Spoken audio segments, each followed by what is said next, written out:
Hello and welcome to episode 28 of the Alfa Romeo Driver Podcast, brought to you by the Alfa Romeo Owners Club. I'm Guy Swarbrick, and this week we're going to preview the 2021 Formula One season. We'll look back at 2020, look forward to the new look 23 race calendar, and reflect on what we've learnt from Alfa Romeo Racing's car launch, testing programme, and the Friday and Saturday sessions from the opening round at Bahrain.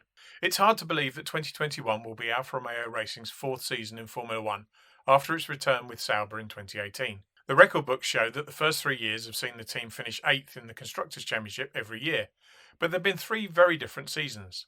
In 2018, rookie hotshot Charles Leclerc racked up an impressive 39 points, with a 6th, 4 7ths, 2 9ths and 2 10ths. Marcus Ericsson backed him up with 3 9ths and 2 10ths, which left the team just 4 points off Force India in 7th. 2019 saw Ericsson out of a drive and Leclerc off to Ferrari, with veteran Kimi Raikkonen and rookie and Alfa Romeo driver photo competition judge Antonio Giovinazzi taking over the driving duties.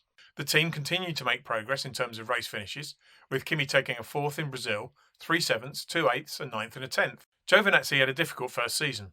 He was clearly quick, but also prone to the odd rookie error. A 9th and a 10th all he had to show for the season, until he followed Kimi home in Brazil to take 5th and a total of 14 points. Despite those extra 9 points over the course of the season, the gap to 7th and the newly renamed Racing Point team widened to 16 points.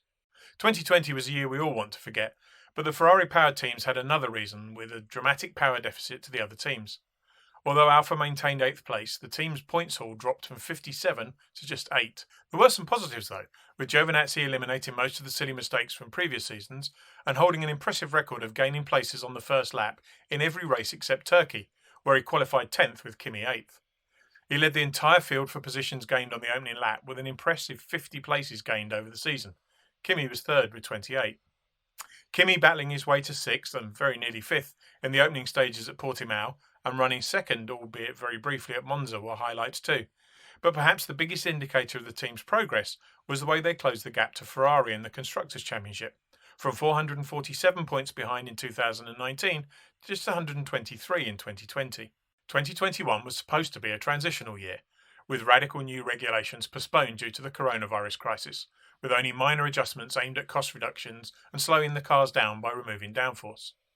The biggest impact, a massive 10% of total downforce according to the FIA's simulations, was through the loss of a 10cm long triangular section at the rear of the floor, the banning of slots and slats on the floor, but with no change to what analysts refer to as sticky-uppy bits, along with restrictions on the length of the rear brake duct winglets and the depth of the structural elements of the rear diffuser. As well as the changes, a whole host of components have to be carried over from 2020, including the monocoque, suspension components, the structure of the front floor, impact structures, plank, gearbox and many others. These homologated components can be changed, but only by using one of the 2 development tokens the teams have been allocated, and some components have been priced at 2 tokens. All of this on top of a complicated cost cap that reduces team budgets to $145 million, excluding drivers and the top 3 salaried staff, for 2021, reducing to $140 million in 2022 and $135 in 2023, with an additional $45 million available for capital expenditure between now and 2024. And while all that's going on, the teams have to design their 2022 cars to a completely new set of regulations, which, coupled with the restriction in development tokens, means that the cars we see in Bahrain will be largely unchanged for the rest of the season. And, of course, the law of unintended consequences means that the cost cap may actually mean that the top teams go into the first session with a massive lead built up when budgets were unrestricted, and the smaller teams don't have the money to catch up. And that effect may even spill over into 2022, with many of the teams having started work on next season's car last year. And where did Alfa spend its tokens?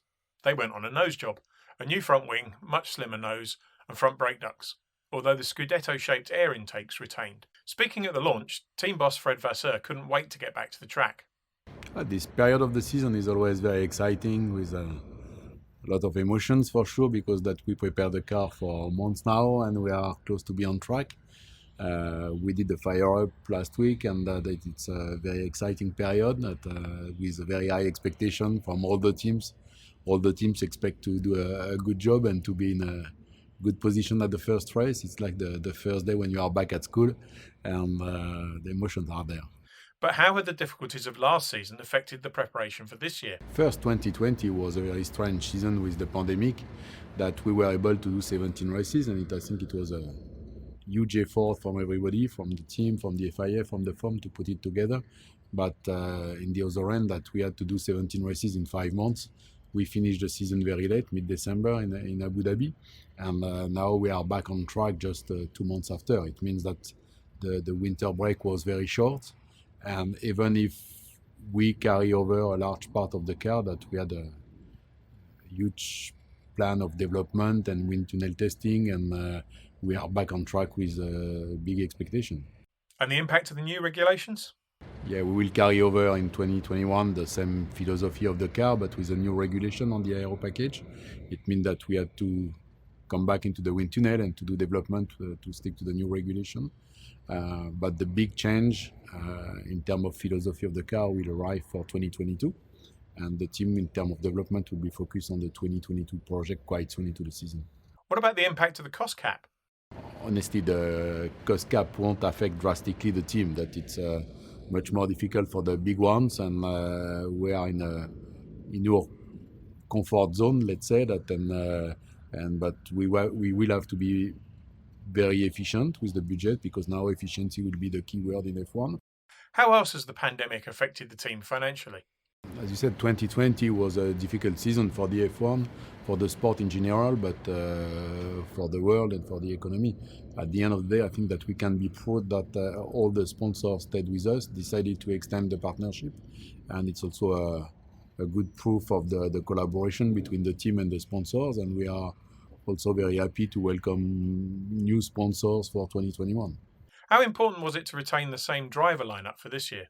Yeah, that the collaboration between the team and the drivers in a Formula One team is crucial. That it's not just about the level of the drivers, but the collaboration between both sides, drivers and team, it's a crucial point. I think that with Kimi and Antonio, first we have a good lineup, a good combination between them, and now a very good relationship between them and the teams. That we know each other, that it's an important point, and we know exactly what they want in and out of the car, and I think it will be very helpful to continue to improve. Technical director Jan Monchaux was also on hand to talk about the design philosophy of the new car. Well, the C41 is actually sharing a lot of common parts to the C39, simply due to the regulations that were voted a bit in a hurry during the 2020 years and the corona situation. So some parts had to be frozen, like the chassis. We decided to freeze the chassis to carry over the gearbox and many other elements like the cooling system. The regulation allowing you to invest so-called 2 token in larger change, which we decided to invest in the nose, so we have a new nose. But once you have burned your 2 token, a lot of other parts had to be frozen. So it's quite unusual for Formula One that during the winter we are not redoing the entire car. It was mainly driven by the regulation, which are prohibiting this to also keep the cost under control in this special year that 2020 and 2021 are. How much did the COVID crisis affect the development of the car? Thinking about it, not so much, because effectively what people might not necessarily know or remember is that when Melbourne was cancelled last year, we almost went into a 9-week shutdown. So during 9 weeks, no Formula One team was working. A period of the year where we would have been starting to redo or to do the car for the 2021 season, which has been, in terms of new regulation, postponed to 2022. So effectively, when we came back, the regs had changed, and we knew that we wouldn't have to redo a brand new car for 21, but for 22. And therefore, most of the effort concentrated on finishing the 2020 season, bringing a lot of updates during the season, and then moving to the 2021 project, which is, as I said, a sort of mix between carryover from the 2020 car and new development, since the regulation also changed during the winter for 21. And has the budget cap made a difference yet? Well, certainly not for 21. The budget cap is starting this year, but the 2021 cars are, if you want, are already done. They will be in season development, but the big investment were done in 2020. Plus, the regulation are relatively stable. It would be very surprising that we see a complete overhaul of last year's classification. There might be some changes, but I'm not expecting some teams that were running at the front to all of a sudden be in the back or at the end of the field.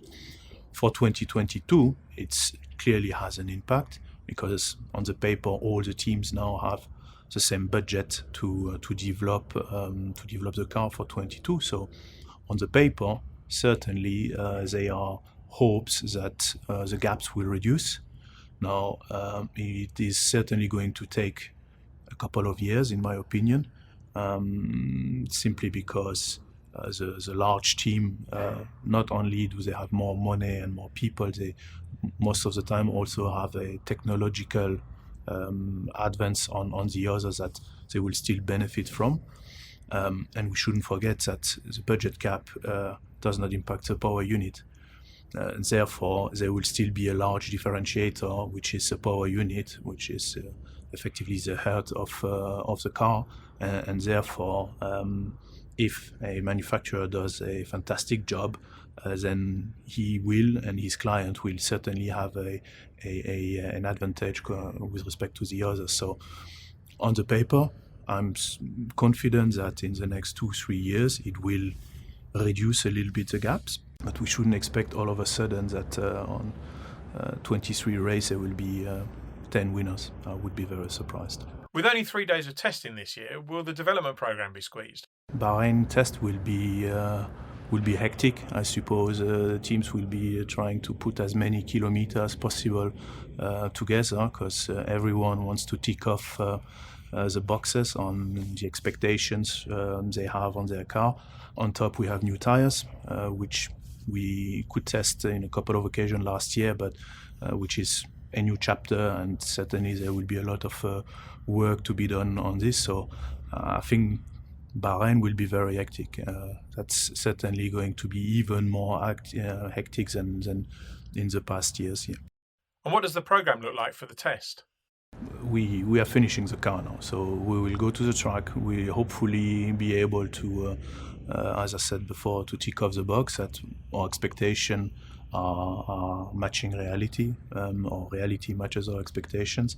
But there will certainly be issues to be tackled. I expect on the drivability side that maybe the driver will be complaining about some characteristic affecting the balance of the car and their confidence in the car, which then clearly will be somehow in what we will try to tackle for the coming season. In terms of pure development, we are planning updates during the season. It is certainly going to be less than in previous year, simply because we know it's the last year of the actual regulation. 2022 is a revolution for F1. We've got to redo a complete car, and it's also a great opportunity for a team like we or the midfield teams to do, if they do properly their homework, to be closer to the front from the onset of the new reg. So it is no secret that we are certainly going to favor more the C42, so the 2022 car development during 21, than developing until Abu Dhabi on this actual car, because having a budget cap, having a limited resource, the more we put in the 21 car, the less we'll be able to put in the 22 car, and the 22 car is really for us the big milestone. And from a technical perspective, what are the advantages of retaining the same driver lineup? Well, you have the certainty that your drivers, what they like, what they don't like, will be the same. So since we have limited running time during the winter test, and the 21 car is effectively a sister of the 39 of the 2020 car, we know what they expect, what they want. So we've been working on the car to try to mitigate some aspect of the car they didn't like. If we had a completely new driver with a completely different style, we would start for this last season with very limited testing time from a blank sheet of paper, which would certainly be an additional challenge. So having these two drivers, the continuity on that side, certainly helps the work of the engineers to hopefully provide them a tool they are confident with to really push constantly to the limit. The drivers seemed pleased with the progress at the launch, tempered by the fact that, for all the progress the team had made, nobody knew at that point where the other teams would be. So how was Kimi feeling about the season to come? Obviously, it's new season, but we'll see how it goes. We will start testing, I think, roughly in 1 month time. So it's coming quickly again, but we'll have to do the best that we can in testing, see how the car is. So as the rules change, let's say the basic car is more or less the same, the chassis itself, but there's rule changes and new engine, this and that. So we'll have to find out how it is, and we'll go from there. I mean, apart from that, it goes. Let's say the preparation goes every year more or less same. So it'll be nice to get started again. And what had he been doing since the end of last season? Not much. I mean, I've been since the end of the last year. Obviously, there was Christmas was pretty soon afterwards.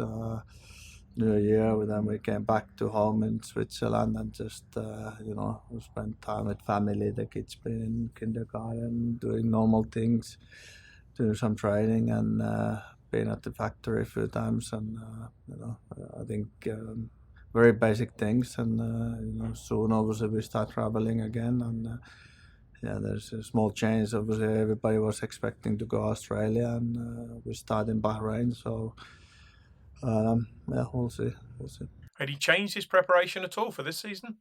No, I haven't really. I think obviously every year is slightly different how you maybe prepare because, I don't know, conditions on the outside or the weather or because of maybe we have work that we had to travel more or less. So it really depends on a million different things. But, I'll do things that I feels good for me, and I would say that it more or less they are similar every year, but there's other things, there's not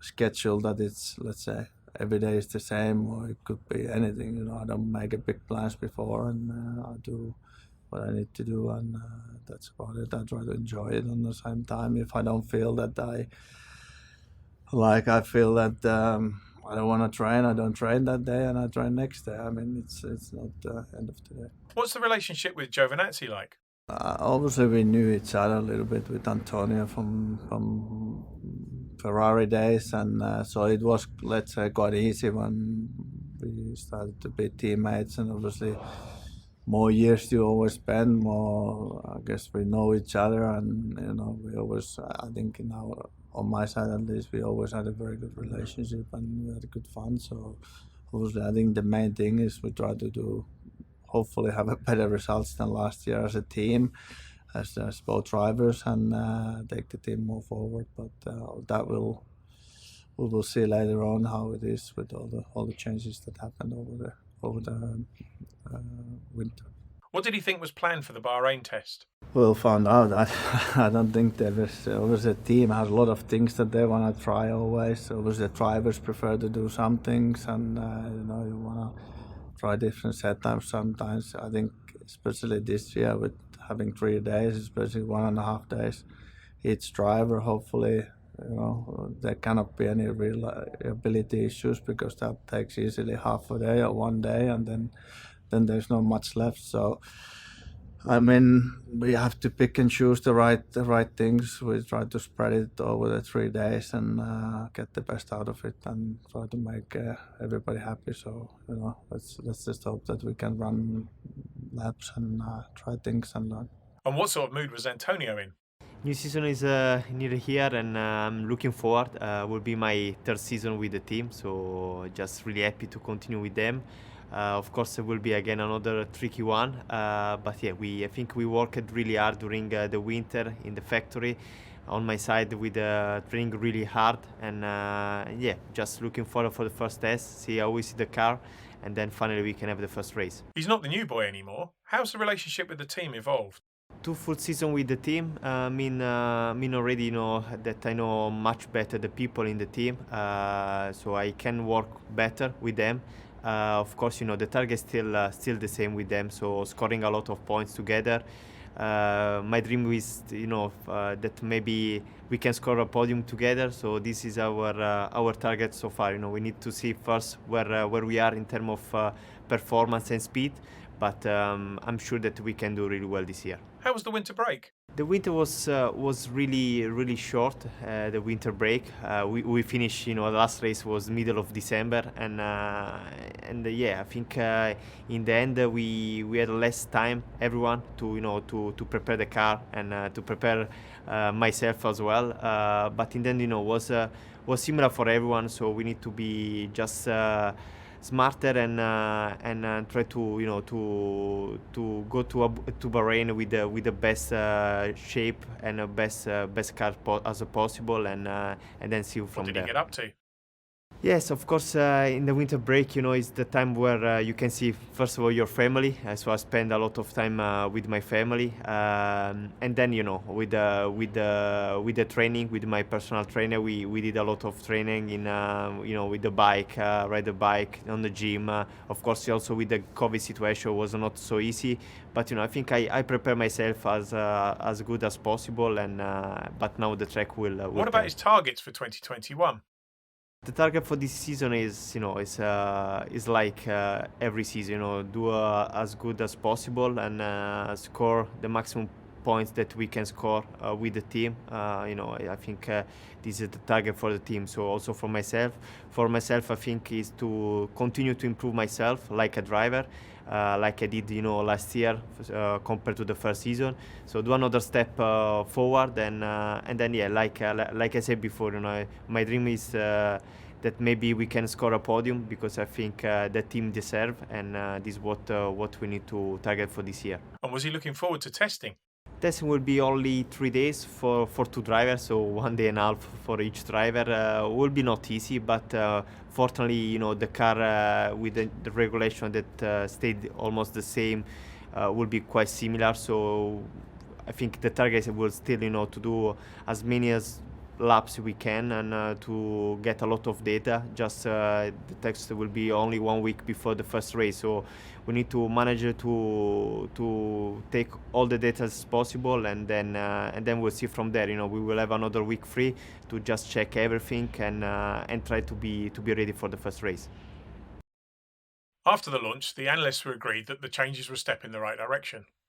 Matt Summerfield of motorsport.com said that all things being equal, the C41 looks to be a step forward when compared directly with the car that finished the 2020 campaign, and added that most of the team's effort focused on the front end of the car in order to unlock the potential aft of it. Matt Gretton of GP Blog also noted that the diffuser regulations seem to have had less effect on Alfa than some of the other teams, as the 2020 spec car didn't make full use of the previous straight length allowance. And Mark Hughes of Autosport pointed out that by the standards of last year's Mercedes or Red Bull, this is still a wide nose. There's a trade-off to be made, he said. The wider nose can actually create more downforce at high car speeds by utilising the low pressure area beneath it to speed up the flow to the underfloor. He added that at low speeds this can become something of a dead area for the airflow, and furthermore it means that the cape can't begin turning the air towards the barge boards as soon. The sooner the flow can be turned, the more consistent it will tend to be by the time it arrives at the barge boards, allowing them to do their job better. As always, the only real way to know if the changes have worked is to measure them with a stopwatch. And so it was off to Bahrain for an intense 3 days of testing, just a couple of weeks ahead of the opening race on the same circuit. It's always difficult to draw too many conclusions from testing, particularly when the first day is hit by high winds and a sandstorm. But while the TV pundits focused on Red Bull, which did have a good test, Mercedes, which didn't, McLaren, which did okay, Aston Martin, which had a nightmare, Alfa Tauri, which looked solid, and Alpine, which looked chaotic, they largely ignored Alfa Romeo. Yes, they mentioned the team's reliability. They ran 422 laps, the equal highest number of any team, with Raikkonen putting in 165 laps on day 3 alone. That's more than 3 Bahrain Grand Prix distances. But they largely glossed over the team's pace. Raikkonen was 4th on day 3, behind Verstappen, Tsunoda in the Alfa Tauri, and Sainz in the Ferrari, but ahead of Hamilton, Bottas, both McLarens, Leclerc and Perez. And that was hardly a fluke. Giovinazzi was 5th fastest on day 2, less than half a second off Bottas's pace, and again ahead of both Ferraris, Ricciardo's McLaren and Perez's Red Bull. And the team had kicked off the test with Giovinazzi in 6th, just behind Sainz and ahead of Leclerc, ahead of Hamilton and ahead of both Alfa Tauris. If the speed was mentioned at all, though, it was dismissed as an outlier. Questions were even asked as to whether Alfa were testing so-called party modes on behalf of Ferrari as an explanation for what the stopwatch was showing. I mean, it couldn't possibly be that the Alfas were quick, could it? On the other hand, if they managed to run Ferrari's party modes and put in 422 laps without a hitch, that bodes well for the rest of the season. Alfa's performance went largely unnoticed until George Russell told a journalist that he'd been impressed. "I need to look deeper into the data," he said, "but I would say at the moment they look like the most surprising team." On the face of things, he added, Kimi looked very, very fast. When he repeated the same comments to Sky F1 pundit Karun Chandhok a couple of weeks later, presumably having looked deeper into the data, it prompted the experts to go back and look again, and they seemed to be surprised by what they found, which just goes to prove that me shouting at the TV for 3 days is less effective than George Russell casually dropping something into a conversation. The reality, of course, is that we don't know how much fuel teams are running, and the times are set on different tyres. But the rumours are that the long-run pace is good too, so we'll have to see. We probably won't see until a couple of races into the calendar. Bahrain's not a typical F1 circuit, and it's also the second home for the teams recently, with 2 races at the end of 2020 and the test and the opening Grand Prix. Talking of the next couple of races, it's probably worth looking at the calendar as a whole. After the makeshift but thrilling 17-race 2020, the plan for this year is for a remarkable 23 races, with the season not concluding until mid-December.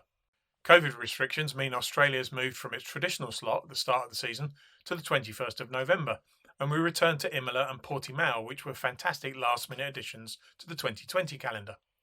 Zandvoort returns too, having been a last-minute cancellation last year, and we have another new venue for the penultimate race of the year with a street race in Jeddah, Saudi Arabia. There are lots of double-header weekends and 2 triple-headers, Spa, Zandvoort and Monza in August and September, and Austin, Mexico City and Interlagos in October and November. Imola was a good race for Alfa in 2020, the only race where both cars scored points. And Interlagos, Monza, the Red Bull Ring, Baku and indeed Bahrain have all seen the team do well in the past. Of course, 23 races is the plan at the moment, with a third wave of coronavirus cases hitting Europe and the situation in the rest of the world difficult to predict. It's possible that we'll see changes yet, but the FIA are confident that we'll see 23 races and have contingency plans to make sure that they hit that target. Fingers crossed. In the drivers' press conference on Thursday, both drivers were still wary of reading too much into the sudden interest in their performance. Kimi insisted that it was impossible to know how testing would translate into qualifying and race performances, and seemed genuinely baffled by questions about how he'd coped at the ripe old age of 41 with running 3 Grand Prix distances in a day at the test. Giovinazzi seemed more upbeat, although to be fair, it's hard to seem less upbeat than Kimi, but he insisted his goal was simply to build on the improvements on the last couple of years, to keep eliminating the mistakes, and to translate his first lap performances into better overall race performances. In the opening practice session, which is run in daylight with much higher air and track temperatures than the qualifying and race sessions, the 2 Alfas were comfortably in the middle of the timesheets. Giovinazzi finished 10th, 1.4 seconds off Verstappen's table-topping 1 minute 31.394, and Raikkonen was 11th, 3/10 further back. They were ahead of both the Aston Martins, the Alpines, and Tsunoda's Alpha Tauri, all of which were much fancied after pre-season testing. FP2 didn't go quite so well, as the pack closed up dramatically behind Verstappen on a 1:30.847. Raikkonen's track time was limited by a crash early on, which saw him limp back to the pits with no front wing. Giovinazzi was the quicker of the 2 again and was almost half a second closer to the Red Bull, but improvements elsewhere meant that was only good enough for 13th, with Raikkonen over a 10th or so adrift in 16th. Raikkonen finally bettered his teammate in the final daytime practice session, with the 7th fastest time 1.647 seconds behind Verstappen's impressive 1:30.577. Giovinazzi was 12th, 1.923 behind the leader. And so to qualifying. Both cars were on track early in Q1, in line astern behind the 2 Ferraris, and their first laps were half a second off their engine supplier's pace. By the time everyone had set a lap, they were down to 14th and 15th, with Verstappen leading the session by just a 10th of a second from Yuki Tsunoda, the first F1 driver born in the 21st century, in the Alfa Tauri. For the first time, they were behind the 2 Aston Martins and Alonso's Alpine. Ocon's Alpine was the first of the cars below the cutoff, just a couple of hundredths off Giovinazzi's pace. Verstappen damaged his diffuser on his in-lap and didn't make a second run in Q1. He didn't really need to, but the Alfas did, and for the first time in a long time, both made it into Q2. Giovinazzi in 9th, 0.499 off Verstappen's time, with Raikkonen in 14th, just over half a second back. Would either of them manage to find the pace to make it into Q3? On the first runs, Mercedes managed to top the timesheets for the first time, with Hamilton 2/10 faster than Verstappen on a 1:30.085. With Perez and Ricciardo losing their first run times due to track limit violations, Giovinazzi and Raikkonen were 11th and 12th, some way off the pace, 2.296 and 2.310 seconds adrift to the leaders, and 3/10 away from a place in Q3. But that's probably about where the testing times would have suggested, right at the top of the bottom half of the timesheets. Giovinazzi improved significantly and leapt up to 5th briefly, but a whole series of cars behind him improved too, seeing the Italian drop to 12th. Raikkonen was also on course to improve, but in the end could do no better than 14th. A useful step up from 2020, but not quite where the team expected to be. Team principal Fed Vasseur confirmed on Saturday evening that the team's target was to put both cars in Q2, and he was delighted that they'd not only managed it, but got really close to the top 10. To miss out on Q3 by less than a tenth really shows the progress we've made compared to last year, he said. It's a good reward for the team after the good work put in over the winter, and we've proved that our optimism after testing was well founded, and that we can be a lot more competitive this season, he added. He cautioned that there's still a lot of work to be done to keep fine-tuning the package to be able to consistently perform in the top 10 and regularly fight for points. But he was confident that the team have definitely made some big moves in the right direction. Kimi was typically enthusiastic, describing 14th as not a bad result for the first qualifying of the year. Of course, he added, it could have been a bit better. He admitted to making a couple of small mistakes here and there and confided that the team made a few changes to the car after the morning to anticipate the conditions, which perhaps didn't work quite as well as they'd expected. He still feels they're in a good position for the race. Giovinazzi went even further and used the H word, saying that they could be really happy with the result. In the race, he said, they'll start just outside the top 10 and with a free choice of tyres. He's confident that the team has a very good opportunity to achieve a good result, as the performance was close to the cars ahead of them. The performance in qualifying confirmed the positive feeling from testing and the improvement on last year, and, more importantly, they feel they can have a lot more fun this season. He admitted that the race will be tricky, especially with the wind, and that they need to put everything together, strategy, start and pit stops, and get the maximum out of the car, but they are aiming for a points finish. If you downloaded this podcast as soon as it was released, there's just a couple of hours to go until the lights go out for the opening race. Starting from 12th and 14th isn't ideal, but they do at least have a choice of tyre strategy and must be well positioned to challenge for the lower point scoring positions. But realistically, what can they expect in Bahrain? In 2020, Giovinazzi started 16th, 3/10 ahead of Raikkonen, and after Grosjean's horrific first lap accident and Stroll's flip on the restart, the only real change was that they swapped places, finishing 15th and 16th. But in 2019, Kimi made it into Q1 and pipped Norris's McLaren to 9th place, with Giovinazzi down in 16th, with the Finn taking an impressive 7th at the end and Giovinazzi just missing out on the points. In 2018, Ericsson and Leclerc turned in a disappointing qualifying, with the Swede 17th and the Monegasque on the back row of the grid, but turned that into 9th and 12th in the race. It's a circuit where the Hinwil team can do well. So good luck to Kimi and Antonio, and as usual we'll be covering the whole season in Alfa Romeo Driver, starting with a full Bahrain race report in the April issue. But that's it for this week. Enjoy the race and the rest of the season, and we'll be back in 2 weeks' time on the 11th of April. As usual, episode 29 will be available to download from 1:30 on Sunday from YouTube, iTunes, Podcast Addict, and everywhere else good podcasts are found. Until then, stay safe.